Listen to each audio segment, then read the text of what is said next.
Hi, welcome to the show. My name's Mark Farzetta. This is the Farzy Show, presented by MyBookie, mybookie.ag. Today is June 3rd. That means a couple of days ago, it was June 1st. That means we're on Bradberry watch, people. What's going to happen with James Bradberry? What do you want to see happen with James Bradberry? What do you think's going to happen with James Bradberry? I still think he gets cut. I would love to see the Eagles trade him. I don't think that's going to happen. But when Howie Roseman speaks about great competition at the cornerback position, he's kind of talking about James Bradberry losing his job. And that was around the draft. That was at the draft. That was after the second round. After they talked about Cooper DeJean, after they talked about Quinyon Mitchell, it was all about James Bradberry and what's going to happen to James Bradberry, whether or not James Bradberry is going to be here in Philadelphia. June 1st was the big day. He's still here. This is a couple of more days than I assumed James Bradberry would be with the Philadelphia Eagles. I still don't think he opens the season with them. I don't think he even makes it to training camp, as a matter of fact. But yet, here we are on Bradberry Watch. Welcome to the show once again. This is the Farzy Show presented by MyBookie, mybookie.ag. We also got some Philadelphia Phillies to talk about. They unfortunately could not complete the sweep. The Philadelphia Phillies, they really got me in my feels, man. And I'll tell you why. Here's what's going on. First off, how dare you, all right? When it comes to the Phillies, how dare you lose a game where Bryson Stott is that entertaining during an in-game interview, which I hate in-game interviews. Stop interviewing these guys while they're working. Let them concentrate. Let them do their thing. That's number one. Number two, how dare you lose a game? How dare you lose a game that Jose Alvarado shows that ballerina-like nimbleness running to first base, shoveling a ball into the mid of Bryce Harper to make a spectacular play on a bunt. Like, how dare you lose that game, Philadelphia Phillies? And how dare you, Taijuan Walker? How dare you give it up 2 bombs in the early goings of this game that the Phillies unfortunately came back and tied things at 4, and then they couldn't do anything after that. And also, how dare you, Gregory Soto, all the hard work of this bullpen over the last 2 days, and all of a sudden you want to give up the game-winning RBI single to Gorman, the man that started off the scoring in the game? He ended the scoring in the game. Thanks, Gregory Soto. Yeah, so the Phillies got me in my field, and here's what is really wild to me about the Philadelphia Phillies. Absolutely wild about this year. The Phillies have been the best team in baseball for quite some time. They've had the best record in baseball for quite some time. They've had one of the best offenses in baseball for quite some time, one of the best pitching staffs in baseball for quite some time this year. They lost last night. They lost, and I am disappointed that they lost. But I can't remember a time where a Philadelphia team lost and I enjoyed the hell out of the game the way I did last night. I don't honestly. Wrapping up postcasts last night, I thought there were things I was frustrated about. Taijuan Walker, Gregory Soto, Alec Boehm, and Bryce Harper 0 for 10 combined. Like, you're not going to win a lot of games. Those 2 guys are getting 5 at-bats apiece, and they do nothing for you in those 5 at-bats. That's not going to work out well. Even if other guys on the lineup are hitting, even if a guy like Bryson Stott, who gets elevated to hit out of the 2 spot last night, and we'll talk about that on the show. Even if he gets a 2-run single, even if Garrett Stubbs drives in a run, even if Johan Rojas drives in another run, if you have the 2 guys you depend on most in this order, your 3 and 4 hole hitters, if you're depending on them and they get you a nothing, then you're not going to win a lot of games, unfortunately, especially if the other team has actually already hit 2-run home runs off your starting pitcher, and that's the way things are going to start off. That's not going to go well for you, generally speaking. But in all of this, with Taijuan Walker struggling the way he did and all that, and the way the Phillies lost this game, I found myself afterwards still going, damn, I love this team. Like, I can't remember. The Phillies have done something. The 2024 Phillies have done something to me that I don't really know of any other team while I've been alive, has made me enjoy and made me have confidence in more so than anyone, any team ever.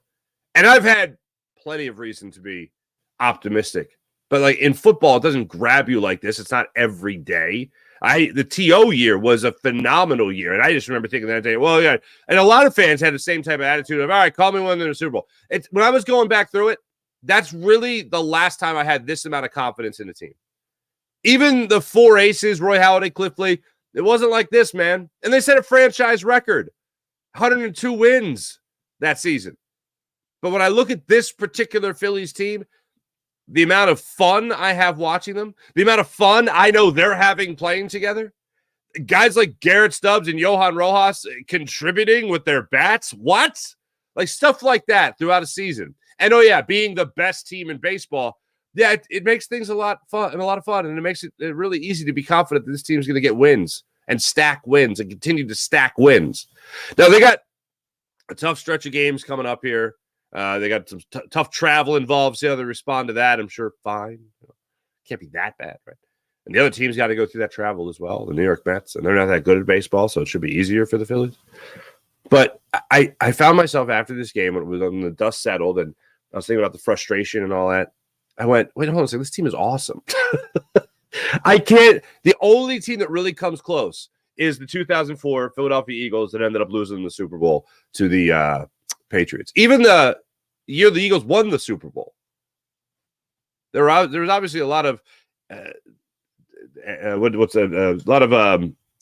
uncertainty surrounding the team after Carson Wentz went down. I still thought that they were going to make the playoffs. I still thought they could get the number 1 seed. If they get the number 1 seed, then they still have a chance of making the Super Bowl. I just didn't think they'd win it. It was watching this team last night. And notice the two teams that I just mentioned. The 2017 Eagles, they won the Super Bowl. The 2004 Eagles went to a Super Bowl. This Phillies team that has that same amount of confidence that I had in those teams, if not more, that should be a hint that things are going to at least end up in the right direction, which is them on the biggest stage in the game. And those are my expectations.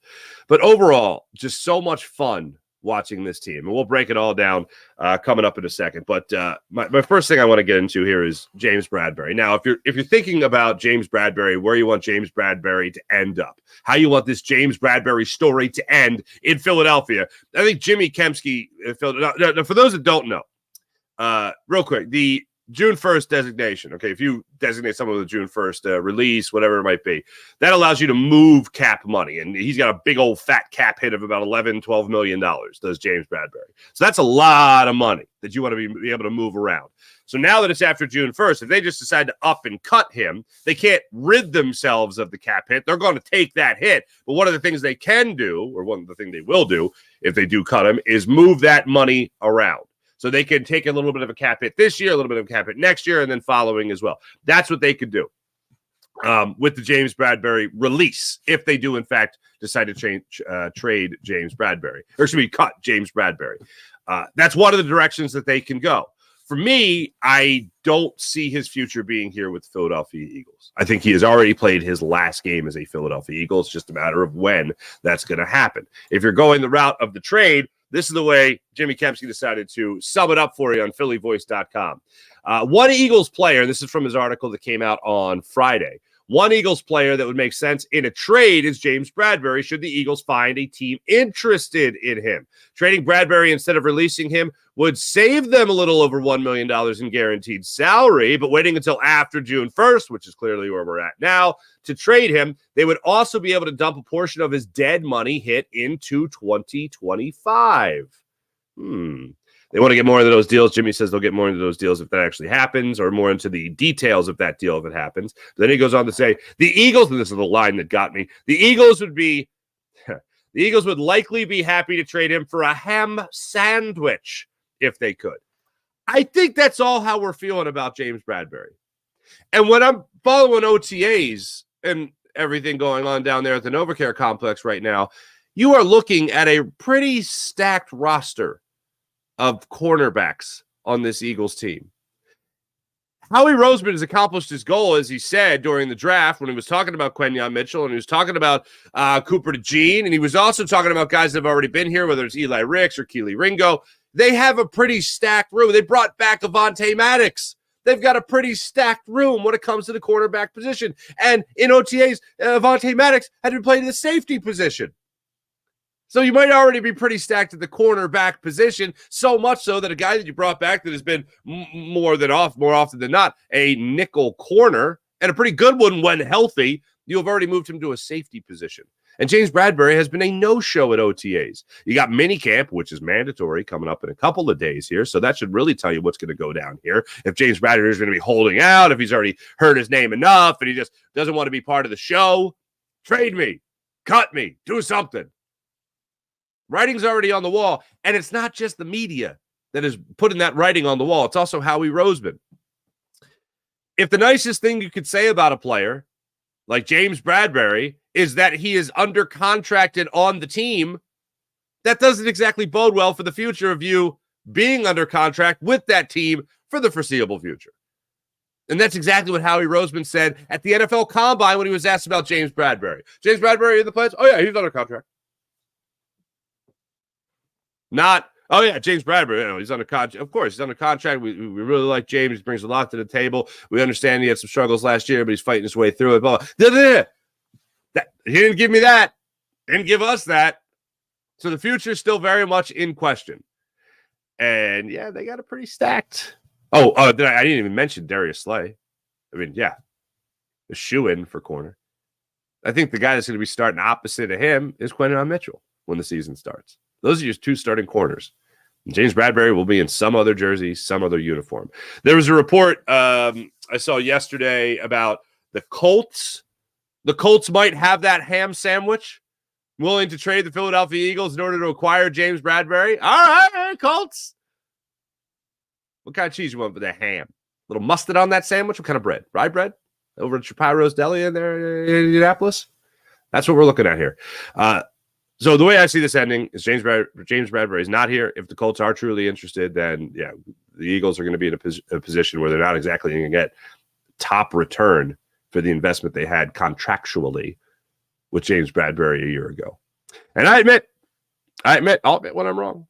I know we were all pretty excited about James Bradberry and Darius Slay, two corners that were the anchor of the number one pass defense in all the NFL. James Bradberry, who, if it wasn't for a bull holding call in the Super Bowl, the Eagles would have won that Super Bowl. Well, it wasn't for all that. We'd be having a different tune maybe about James Bradberry. But we're all optimistic. I don't know anyone that was like, this is stupid bringing it back. Both of them. Yeah, I don't know anyone like that. The only thing that I think some people were pissed at was not bringing back a year ago Chauncey Gardner-Johnson. And then Chauncey Gardner-Johnson called us all MFers. I think that's what we were. Yeah. We're all pissed. And they were like, I don't know if we really needed him. And they were like, oh, yeah, they needed him. So that's the way that shook out. But I believe we are in the final days of James Bradberry being under contract by the Philadelphia Eagles. And I think we're about to step into a new regime of the cornerback position. We'll have a little cup of coffee here with Slay and Mitchell, and then maybe move on to Mitchell to Ringo, or Mitchell to Gene, or whatever the case might be. But we are after June 1st, and the Bradberry watch is on. Let me get to the Philadelphia Phillies here today, because that game yesterday, as I mentioned, really was in my feels because I had so much fun watching this team. The only thing that wasn't fun was your starting pitcher. Phillies have won games, not many, but the Phillies have won games where their big guys in the lineup have struggled, and the other guys, the Edmundo Sosas of the world didn't play last night, but he has really stepped up to the occasion, as we know. Garrett Stubbs recently over the last couple of weeks has stepped up to the occasion. You've seen guys at the bottom of it, Johan Rojas, Christian Pache, they have come up and they have got things done for this lineup. It's been great. Brandon Marsh, all of it has been great. But when the guys in the meat of the order don't hit, that makes things really troublesome. The first thing I want to get into is actually a positive thing. It's before I really even get into the Taijuan Walker fiasco that is just not going great. But number one, Rob Thompson, player's manager, right? We talk about him being a player's manager. It's one of the real saving graces. Sometimes we watch the way he handles the bullpen. We haven't liked it. Not so much of a problem this year. But one thing that has been a great philosophy of Rob Thompson is if a guy is struggling, he doesn't bench him. He doesn't sit him for a couple of days, give him a day off, move him down in the order. He promotes them. I want to give two examples, very recent examples. Nick Castellanos, struggling mightily to hit anything over 200. He's been around the Mendoza line all season long, with the exception of maybe a couple of games in April, all right? So he comes into a week ago in San Francisco, and he's still struggling. Alec Boehm struggles in the field. He said, and I believe him, it was a scheduled day off for Alec Boehm, even though he committed 2 errors and 4 misplays at third base there in San Francisco. He gives him the day off, and instead of moving Nick Castellanos or keeping Nick Castellanos down, and you and I even talked about this, how I felt better about Garrett Stubbs batting cleanup for the Phillies than I did Nick Castellanos. He puts Nick Castellanos in the 4-hole, moves him up in the order, promotes him in the lineup. With Alec Boehm out, he says, you know what? I know this guy's been struggling. Guess what, Nick? You're going to bat cleanup today. Does Nick Castellanos tear the cover off the ball in the game? No, but he gets a hit. Okay. All right. Then Nick Castellanos all of a sudden starts hitting a lot better. And going into last night, after now a week since then, Nick Castellanos is hitting over 250. Now, is that a brag for anyone in Major League? Oh, he's hitting over 250. That's great. No. But when it's a guy that's been flirting around or been floating around the 200 batting average all season long, he all of a sudden shows a little bit of life, gets you a home run, a couple multi-hit games, a modest now a 6-game hitting streak. That makes you feel, oh, maybe, just maybe, that little promotion in the lineup, albeit for one day, maybe that right there is exactly what Nick Castellanos needed to bat closer to 250, 275 for the rest of the season. Maybe that's the little reset button that Nick Castellanos needed hit, and it was hit by Rob Thompson. Now, why the hell do I bring this up? Well, because Bryson Stott yesterday, despite going into this game over his last 2 weeks, hitting 125, Bryson Stott, for 2 weeks, batting 125. Bryson Stott going into this game over his last 7 games was hitting .095. Over the last 2 weeks, 125. Over the last week, 0.95. Bryson Stott. No Edmundo Sosa, no JT Realmuto. Rob Thompson decides to put Bryson Stott in the 2 spot in yesterday's game. Bryson Stott's certainly been struggling this month. Really, this whole season has not been great for Bryson Stott. Maybe this is the opportunity that he was taking with Nick Castellanos, and now he's taking it with Bryson Stott in order to get him going, to hit the reset button, to put the quarter in the hitting machine that can be Bryson Stott. Bryson Stott rewards his manager coming up with the biggest hit the Phillies had in yesterday's game, which was the 2-run single. Phillies weren't able to do anything after that. It was a 2-hit, bases loaded, nobody out. Stott delivers the 2-run single to left field, and then it was done after that. I'm really curious to see how this plays out for Bryson Stott over the next couple of weeks, to see if this is a nice little reset for him after being moved up in the order, despite hitting under 100, folks. Yeah, I'd say he was struggling. And his manager shows him the confidence and moves him up in the order. That's great. Speaking of confidence, I have no confidence in Taijuan Walker. His last start against the Giants, I said, okay, let's give this guy. All right, let's not jump on this guy, okay? Horrible defense. Did he allow 5 runs, 4 of them earned, 6 or 9 hits? Did he do all that? Yes, he did against the Giants. That's not, looking at the box score, that's not a great box score. But if you watch the game, you know the defense behind him was abysmal. So I said, all right, let me give him a little bit of a break. Were guys barreling him up in that game? Yeah, they were barreling him up. Were there plays that Alec Boehm should have made? Sure. Alec Boehm even said there were plays he should have made. Let me give him a break. Yesterday's game, no break. There are no excuses. There is no defense for getting barreled up the way he was getting barreled up against this Cardinals team. Now, this Cardinals team, let's not make any mistake about it. They were the hottest team in the National League coming into this game. They had won 8, coming into this series. They have won 8 of 10 coming into this series, and the Phillies took 2 or 3 from them. So that shows me at least the Phillies look like they're back on track a little bit, okay? But in this particular game, of all the guys, of course, Taijuan Walker really comes back to bite you in the butt. And what happened last night, especially over those 2 home runs, were hanging pitches over the middle of the plate. The first home run, the 2-run home run off to Gorman, was a 2-0 cutter that stayed up in the zone, and he put it 267 feet down the right field line. Castellanos kept drifting back, gone. 10 rows back, which was a surprise. That ball just kept carrying. Before you blink, it's 2-0 in favor of the Cardinals. He had given up a leadoff single to win in that one. Goldschmidt, he struck out on a 3-2 splitter, thought all was right with the world, and then Gorman took him for all he was worth for that home run.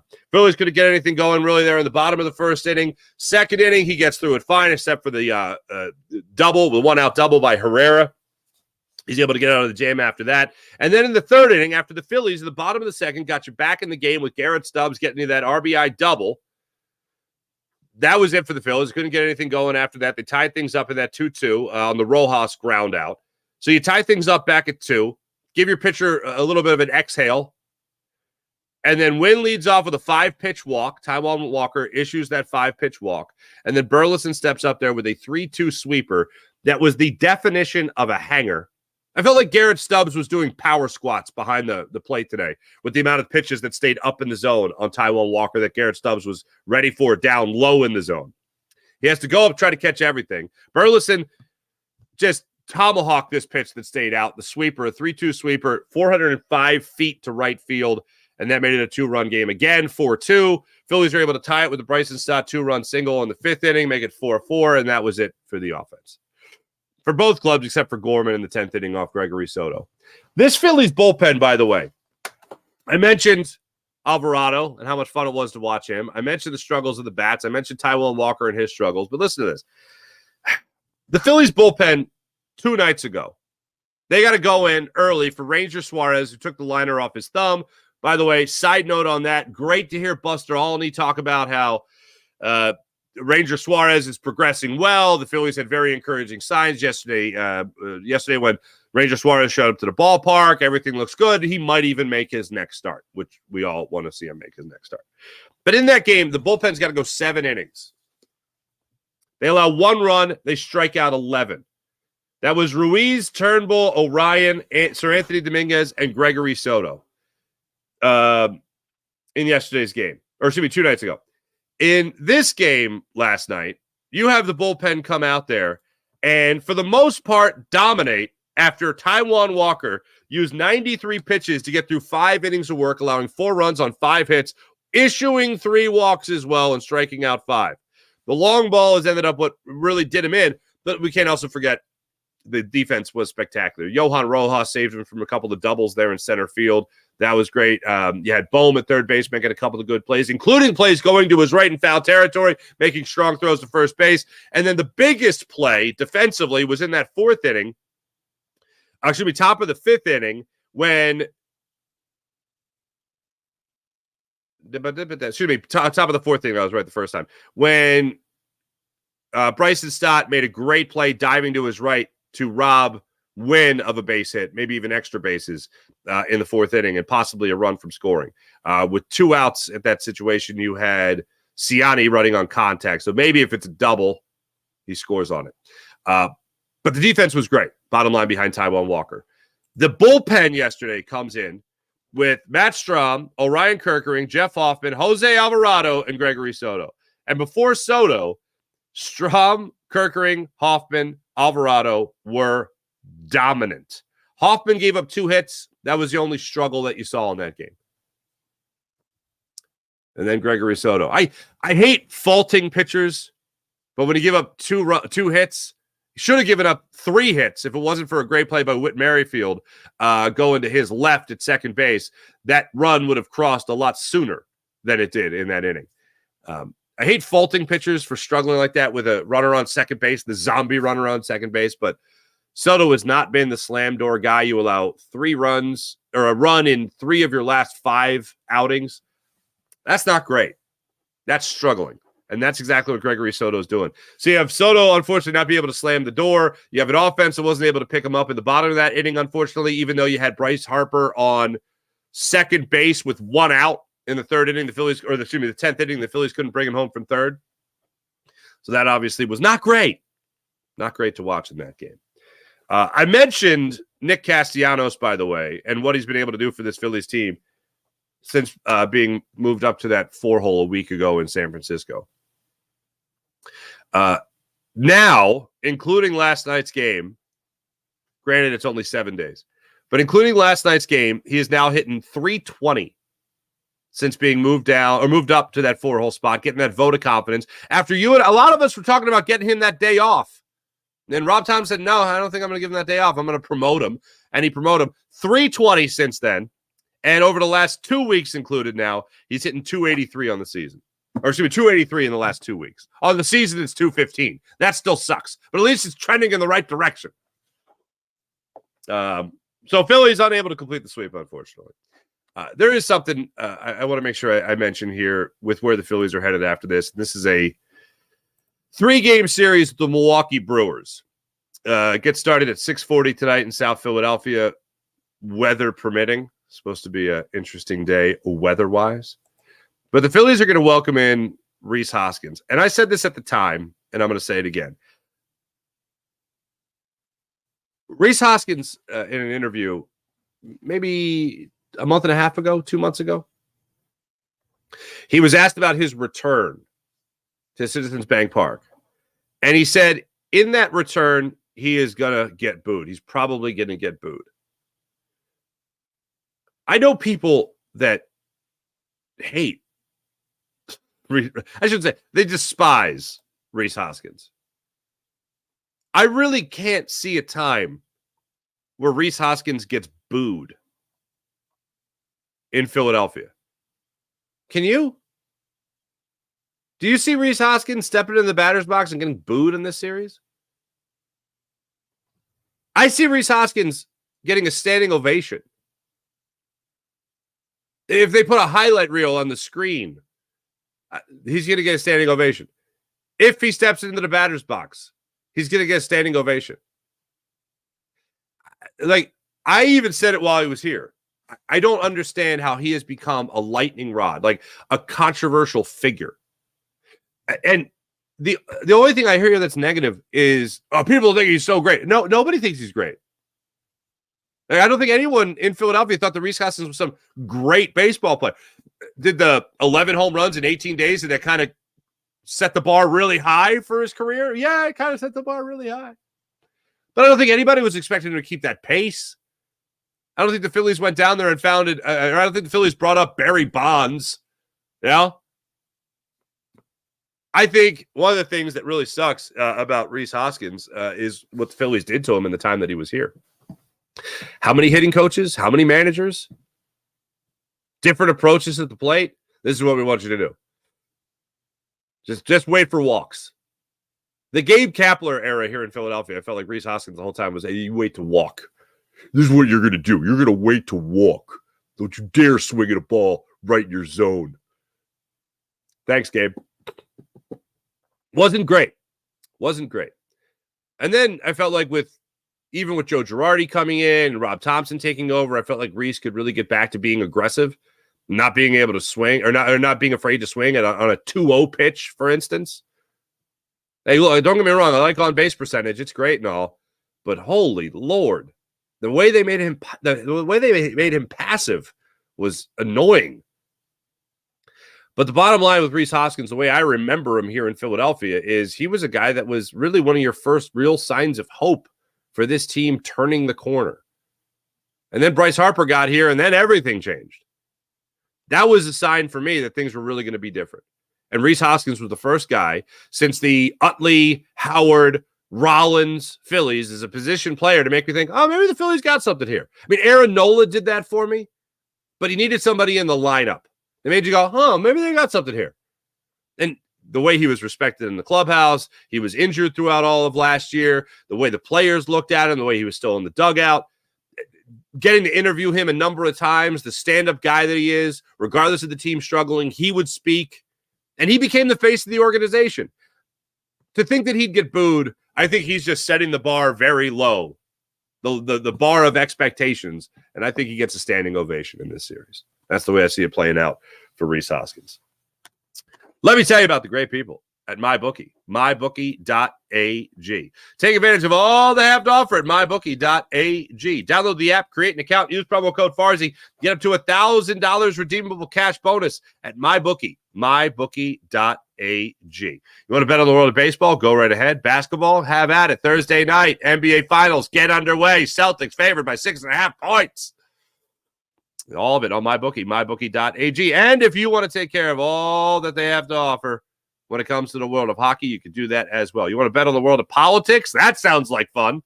Do that on MyBookie, mybookie.ag. Download the app, create an account, use promo code Farzy, get up to $1,000 redeemable cash bonus. MyBookie, mybookie.ag. How about the incredible people at the Gametime app? Download the app, create an account when you want to buy your tickets, and get $20 off your first purchase when you use promo code Farzy. You want to go to the Phillies series against the Brewers? You want to cheer on Reese? Don't cheer him on, but cheer Reese Hoskins? Game Time app. Create an account on the Game Time app. Download it to your phone, of course. Use promo code Farzy. Get $20 off your first purchase on the Game Time app. They also have last-minute ticket deals, flash ticket deals, even ticket deals for an hour after the event starts. You only want to get a couple of innings down there at CBP? Maybe pray, cross your fingers for a little more free baseball, like they've been having as of late, extra innings and whatnots. Get it all at the Game Time app for mega huge Kajunga savings. If you want to go to a concert or a comedy show, maybe you'll miss the opening act, maybe you'll miss the middle, but the headliner you'll see at a great discounted rate on the Game Time app, as tickets are still available an hour after the event starts. So that's what they have to offer when it comes to the Game Time app. How about PHL Sports Nation, Philadelphia Sports Nation, enhancing your Philadelphia sports fan experience across all social media and blogs? That's phlsportsnation.com. How about the chat check? Let's see how you wonderful people are doing on this fine Monday. This week is going to feel like it's long. It's going to feel like a very long week. JB, what's up, JB? Morning, I love the show. Thank you, Jay. Nice to see you in here. Good morning, everyone. Good morning, Sean Kilrain. Wayne Miller, go Phils. Oh, thank you, Sean. Marsh is hammy. Brandon Marsh pulled up, going around second base yesterday. Sean, did this piss you off the way this pissed me off? Because it pissed me off. I don't know who it was. I don't think it was Carl Ravitch. It was somebody in the booth. Marsh rounds second base and holds up, and he starts limping. And right away, they didn't come out and speculate, but they speculated. They weren't just like, oh, that's probably a torn ACL. He's probably done. No, they didn't say that, but they're like, oh, we just saw this with Acuna. And I'm like, shut your mouth. You shut your mouth. Oh, somebody's limping. It's Acuna. It's just like Acuna. You just saw this. I'm like, shut up. How dare you wish that upon Brandon Marsh, the sweet leader of the daycare club? How dare you, sir? That's the first thing that went through my mind. And then he grabbed his hamstring. And they're like, okay, maybe it's a hamstring. Phillies said it's a hamstring. And I do credit the Phillies. I don't know if they were listening to the broadcast. I don't know if like Dave Dombrowski had the sound on in the suite or whatever. I don't know if that was the case. But if you're the Phillies, you kind of got to go, what the hell, man? You got to put Acuna on us? Don't you wish that evil upon me? And they said it was a hamstring.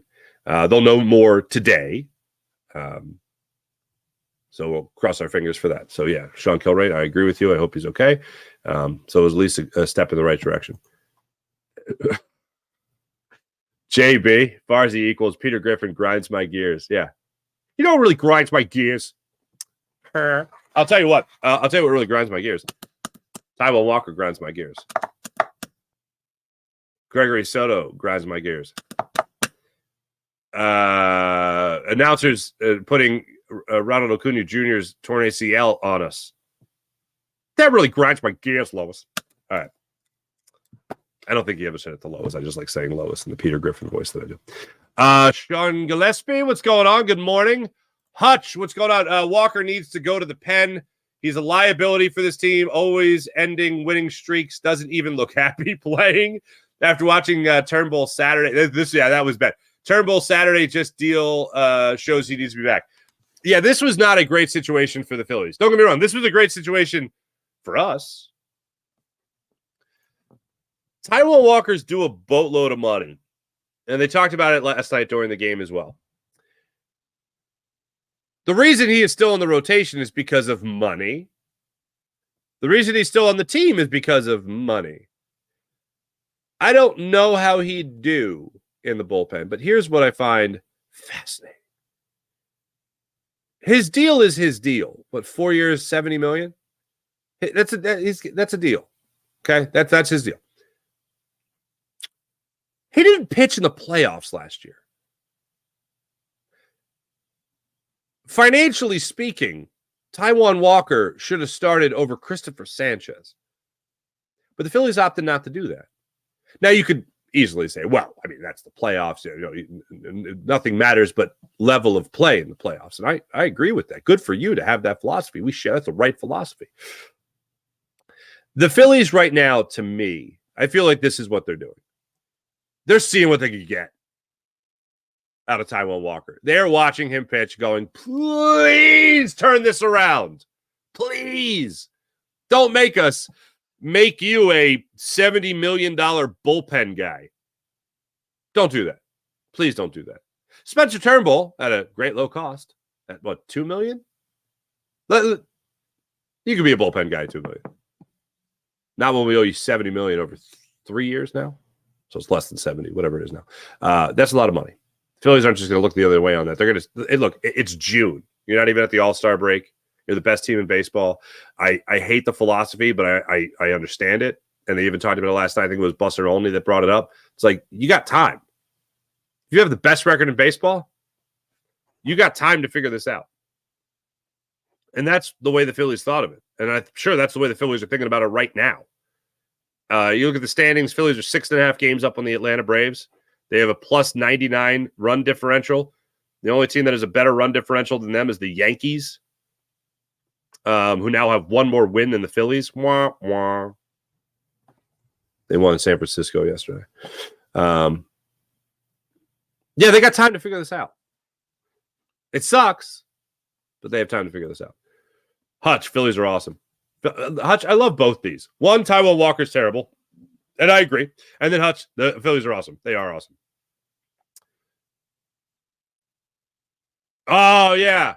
Sean Curran, I saw someone say if Rhys Hoskins' wife is coming to the series, she's looking forward to free beers. Yeah, they bought all the Phillies fans beers. Cindy Webster put that out. My friend Cindy. Love her. April! Morning, fam. Morning, April. Hey, public address announcement or public service announcement. Anyone trying to reach me on my phone? My phone decided to take a little bit of a swim this weekend. So, Farzy got to get a new phone today. Farzy's way overdue for a new phone. My phone was at the point where, and I still have so much of my, I mean, really my mom's like this too, but I lived with my grandparents for a year when I was a kid, and that's had a huge impact on me in terms of like, they were like Depression era grandparents. So it was like, if you're hungry, eat some paper. You know what I mean? All right. Might be a slight exaggeration, but anyway, my phone was at the point where like I plug it in to charge it, and I have to have the wire just right at the bottom of it in order for it to start charging. So I was due anyway. And then I jumped in the pool. Oh, my cell phone was in my pocket. Scoozy. Yeah, so getting a new phone today. DM me. Maybe I'll be able to check it. Sean Gillespie, good morning. Oh, that's nice. The Sean just saying good morning to each other. James Alexander, good morning. Hutch, I'd love to see this. Release Bradberry, go sign Calais Campbell. I'm all for it. Oh, Sean Kilrain, look at you doing. All right, my man. Cap space for teams post June 1st. Cap 1. Patriots, Commanders, Lions, Cardinals, Jags, Raiders, Packers, Eagles. Eagles at 26.7 million. And that number can go down if they shift around that dead cap hit. No, it would still go up a little bit. It wouldn't go up as much, I don't think. April saying good morning, everyone. Sean. Big Rhythm, what's going on? Got a reward for working shorthanded at work. You got a reward? Boss gave me his tickets behind the dugout. First game of the season. It's a party vibe down there. This is got Big Rhythm. That's great. What a great boss. Wait, hold on a second. You worked hard and a boss rewarded you? What? In today's world? Hey, Big Rhythm, kudos to your boss.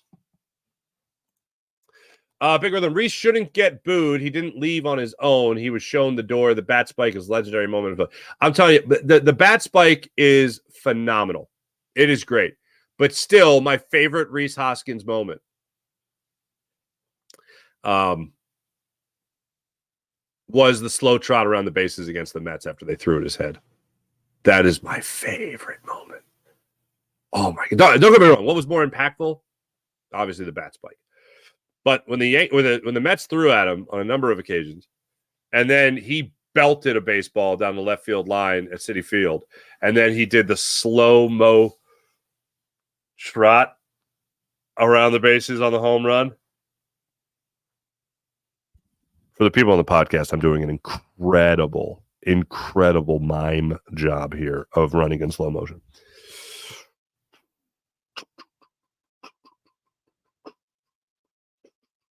I can do this all day. Anyway, that's my favorite.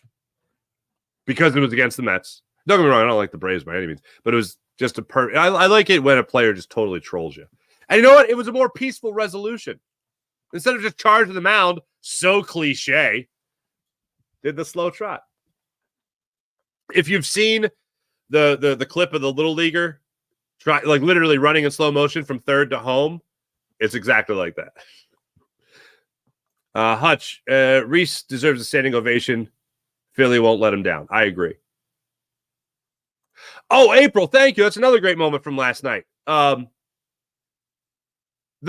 back-to-back bunt. I don't think I've ever seen in my life back-to-back bunts to start off an inning. Now, they weren't bunt base hits, but they were bunts. They reached base in the fifth inning. Stubbs laid down a bunt. It was an error on Lynn and went past him just under his mitt. Rojas laid down a bunt. It was a throwing error by Herrera, the catcher. But bottom line, back-to-back bunts to lead off the inning. Have at it, fellas. And then they both came around to score on the Bryson Stott RBI single. Schwarber came up after that. He had a single, so he had the bases loaded, nobody out, and Stott delivered. But that was pretty awesome. April, don't you put that voodoo on me, Ricky Bobby. You know what I was thinking. You know that was in my head. Come on, you know me. Sean Kilrain, yes, it did bother me, Farzy, as well.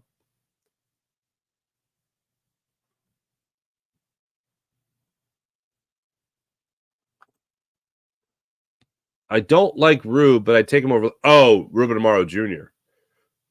Hey, you know what? Speaking of Cruz,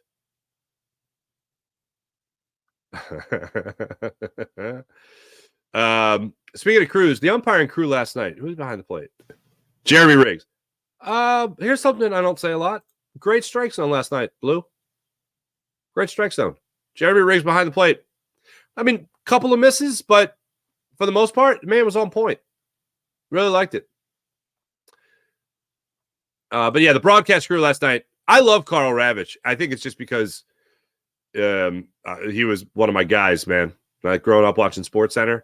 Obviously, Dan Patrick and Keith Olbermann. And then Karl Ravech and Craig Kalbar.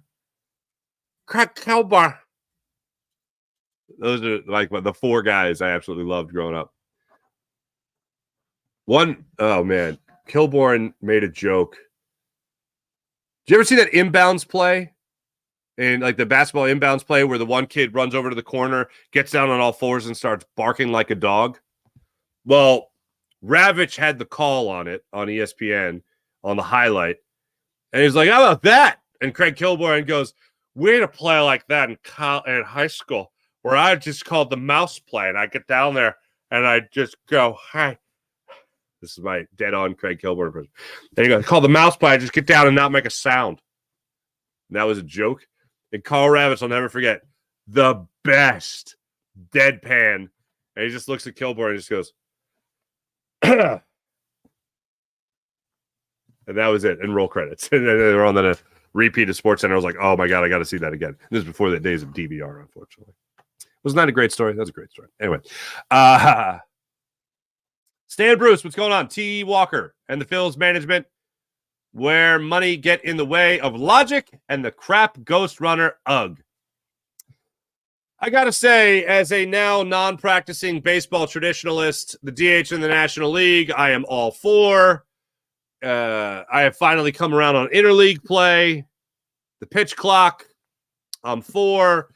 And the runner on second base to start extra innings, I am all for as well. Yes, it was a great thing to watch a 17-inning game and be able to go to school the next day saying, I stayed up the whole time. I'm a real fan. Well, this is the point that baseball's evolved to. I wish we could still have 17-inning games. But this is the point baseball's evolved to. With coddling pitchers, this is the point we're at. Eat some paper. Yeah. Forgot your number, Farzy. What was it again? I know, right? Eric R., what's going on? Salute. Wayne Miller, Morning Vietnam. Slow Trot looks like Lee Majors. What? If the Phillies win every series during the season, they can have home field advantage. That is correct. Let's get to the morning rush brought to you by Sky Motorcars, skymotorcars.com. Wait, hold on. Stan Bruce, can we at least get through the lineup 12 innings, the fake runner? What? Before the fake runner? No, because then they're guaranteed 3 more innings. And that'll make pitchers. I mean, people are talking about the pitch clock hurting pitchers now. What happens if you go back to the 12 inning affairs and all that stuff? Like it's still wild to me. If you guys are looking for something to watch and you're a big baseball fan, I think it's still on Netflix. Facing Nolan, the Nolan Ryan documentary that I think was produced and like directed and edited, and it's a Nolan Ryan propaganda piece is what it is. It's still awesome. It's not like it's lies, but it's still awesome. It's like the way the guy worked out and pitched till literally his arm was just done. Like there's no more bullets left in this arm. I'm 47 years old in Seattle. What the hell am I doing here? I'm done. He wasn't playing for Seattle. He was playing for the Rangers, but he's playing in Seattle at the time. It was a game in Seattle where it's just like, yeah, this arm's done. But the work he did and all that stuff to be ready, oh my God. Incredible. Absolutely incredible. Definitely worth a watch. But watching him train versus the way pitchers train today seems a little different. The Brewers coming to town. I mentioned that. The Brewers are 36-23 on the season. They've won 8 of their last 10. They've won 5 in a row. As of right now, they are the hottest team in baseball. 2 consecutive series, in the National League. There are 2 consecutive series now where the hottest team in the National League is coming into Citizens Bank Park. That's what we're looking at right now. The Brewers are coming in off a little interesting game last night. If you didn't see this, it's pretty funny. So the White Sox suck. They're not very good. And they lost to the Brewers yesterday 6-3 in Milwaukee. So the way this went down was interesting. Tommy Pham is at third base trying to tag on a shallow fly ball to left field. Christian Yelich comes up with it for the Brewers, fires home on a perfect throw to oh damn it, what's the catcher's name in Milwaukee? Contreras. William Contreras. Fires home to him, Contreras catches it, tags out Pham with no problem, and wiggles the glove in front of Pham and was jawing at Pham. I don't know if Contreras took exception to Pham sliding directly, but he slid. You're supposed to slide directly into Contreras, who's covering home plate. I don't know if he took exception to it and waved his mitt, and that was the problem. But Pham, I guess, heard him jawing, and then when he looked up, saw him taunting him with the mitt, and all of a sudden, benches are cleared a little bit. Guys are out there. Guys are ready to fight over that. So the Brewers are coming in here not only playing really good baseball, they're also coming in here with a little bit of an attitude about them. And Pham, I love what Pham had to say after the game. This has nothing to do with the Phillies series at this point, but it's just related to the game last night. Pham came out and said, no, I train in the offseason by fighting. So if somebody wants the smoke, they're going to get the smoke. And then he walked away. And I'm like, I don't think I'm going to mess with Tommy Pham. And that only makes me want Tommy Pham on the Phillies more. I'd rather have Tommy Pham and Whit Merrifield. Can we get that done? Could that happen sometime soon? That'd be fun. And by the way, speaking of which, Brandon Marsh, if he's got to miss any amount of time with a hamstring injury, he goes, Trey Turner comes back. All the more reason to experiment Trey Turner in the outfield a little bit more. I would love to hear an interview with Trey Turner where he's like, whatever helps the ball club. Love to hear it. And being that he's been a shortstop and a center fielder, normally I hate when outfield, there's nothing that drives me more crazy in terms of position changing in baseball than when a second baseman's an outfielder. Because the second baseman doesn't have an arm. People would talk about Chase Utley playing in the outfield. I'm like, what? Huh? I don't think so. What do you want him side-arming from left field? Yeah, don't think so. But anyway, Phillies are at it tonight against the Milwaukee Brewers. That game starts at 6:40 tonight. I will be on Locked On Sports Philadelphia right after that for the Locked On Phillies postcast. Hopefully talking about a win, and the Phillies just absolutely dominating the hottest team in the National League for a second straight series. We hope that's the way that goes down. Phillies schedule I also wanted to get into in case you didn't know it. There's going to be some rain today in the Philadelphia area. Hopefully it doesn't affect the game tonight. But in the very near future, the Phillies are going to be in old London town, and then they got a tough stretch of games coming up. So this is the way this shakes out for the Phillies in the very near future. They got this 3-game set against the Milwaukee Brewers that takes you till Wednesday. Then they're off Thursday and Friday as they travel to London. They got a 1:10 start time Saturday afternoon. Then Sunday, they play at 10 o'clock in the morning. The Saturday game's on Fox. The Sunday game is on ESPN. And then they get Monday off, and then they're back in the United States to take on the Red Sox in Boston for a 3-game series. Then they take on the Baltimore Orioles for a 3-game series. Then they're back in Philly for the San Diego Padres, the rejuvenated San Diego Padres. And then they got the Arizona Diamondbacks for a 3-game series. So it's tough travel, obviously. And then Baltimore's playing well, San Diego's playing better, and then the Arizona Diamondbacks are coming to town, and they are under 500. But they got to they're 5 games under 500 now. But now they got to exercise some demons from last year. So let's hope they're able to do that in that matchup. That's where they're at. Eagles in minicamp will start up this week. Number one things that I'm watching for, we'll get through, obviously, as the week goes on. But James Bradberry watch, we're still very much on. We are on to see where the Eagles' offensive line officially lines up when it's mandatory and everybody's in. We'll also look at the safety positions. I think we can be pretty sure that you're going to have Reed Blankenship playing next to Chauncey Gardner-Johnson. We know that Sidney Brown's still not practicing, so we got all that going on.